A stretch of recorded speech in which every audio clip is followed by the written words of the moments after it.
don't really realize your mortality really until when you start coughing up and you're seeing the actual blood clots come up.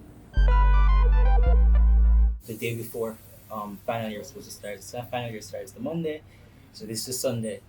I felt a really, really, really painful aching in my in the calf of my leg. When I felt it, I was just like, "This is odd, but perhaps not a setback or it's a cramp." And then I started to feel my heart beating extremely fast, like out of proportion. I'm usually a fit person, so my heart is not really beat kind of fast. So my heart rate was like normal, was at probably like 140 something beats per minute. My normal heart rate is probably around 60 something per minute. So basically over 100% jump. So I was like, all right, okay, something is definitely going wrong here. So I asked my mother to take me to the Andrews Memorial Hospital, because I'm like, okay, something is wrong. So I go to Andrews Memorial. They do the ECG, so it lines that show my heart. Yeah, my heart rate. They said it's extremely fast as well. So I triggered them to do some blood tests. They did some blood tests, and funnily enough, so they did the blood test, and one of the doctors came back. Cause I knew the doctor before, so one of the doctors came back, and she just handed me the paper, and she was just like, "What's going on?" It was like basically, let's assume the normal value for a parameter is like 100, right? Mine was like 20,000 basically. So what was going on is all basically a lot of or most of the blood in my body was just clotting. It was just clotting. So and that was really what caused it, and clutter basically in my lungs, right? So she did it, and she was like, she has never seen anything this high before.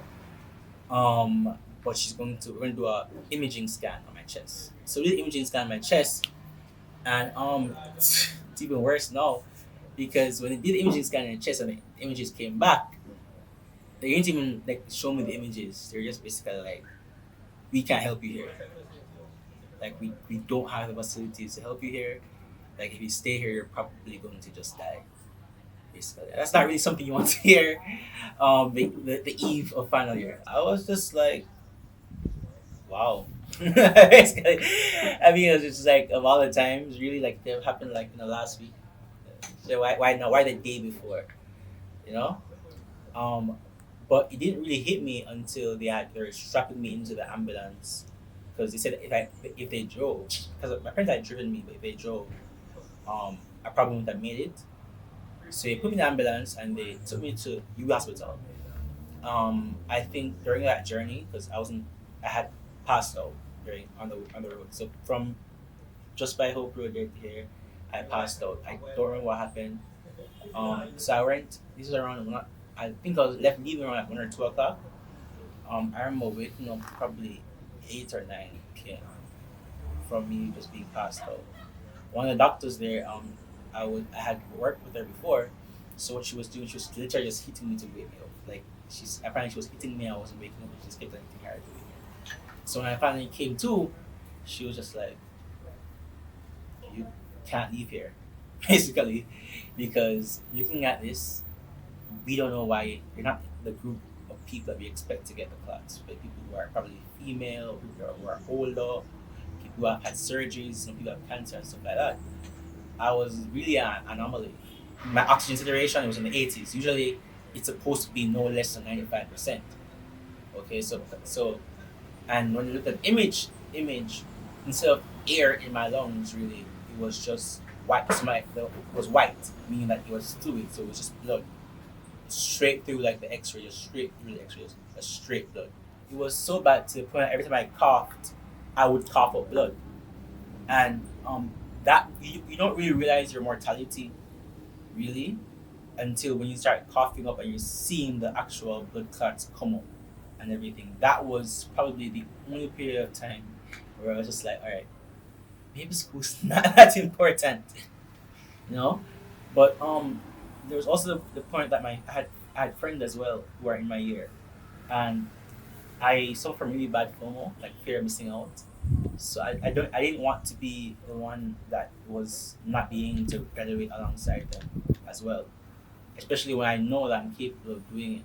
So I basically told myself, so this is around the Tuesday. I was in hospital for roughly 5 days. Um, and this is the second day. I was like, okay, we're getting out of the hospital. So I'm going to get better, and we're going to do what we need to do.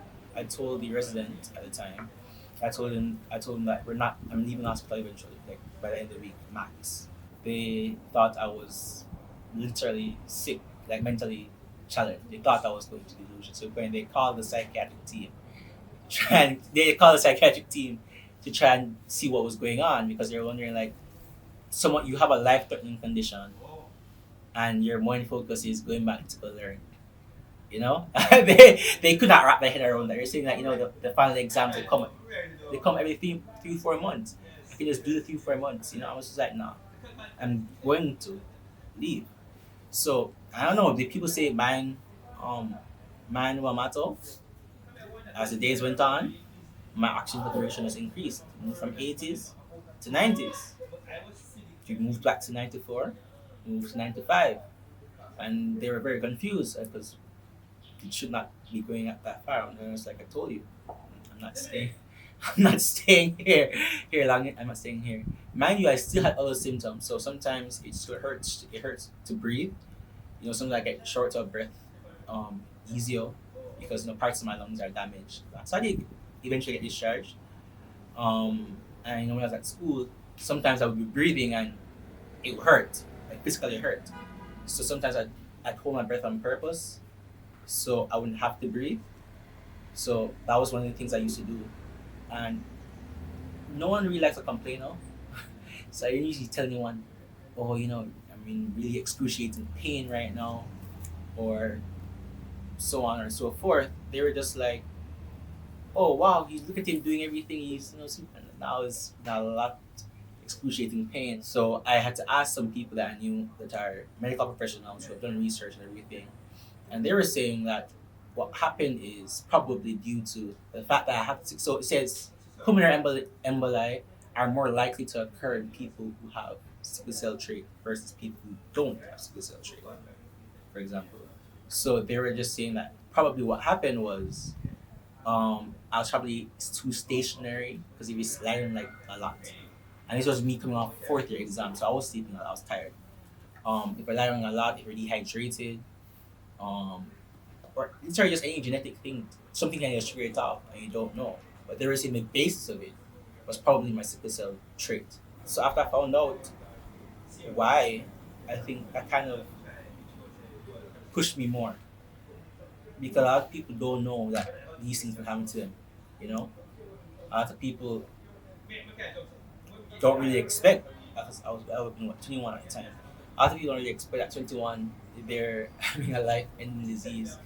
No one really expects doctors to look at you and tell you that they don't know what to do with you because I mean, one, you're going to a private hospital. People always have the assumption you're going to a private hospital. They have all the fancy equipment and everything.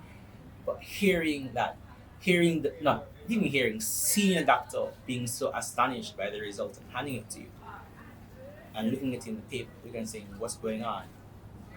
That was just like, okay, this is something that's going on, and I can't change it. I can't change the fact that sometimes I get into blood clots. Okay, but what I can change is my exams. So from there, I told myself that by the hook or by the crook, we're finishing this year. So even if the sickness is has me on the ground writhing in pain, which it has, I'm still there reading because I'm not going to let something that I can't control end a dream that I want.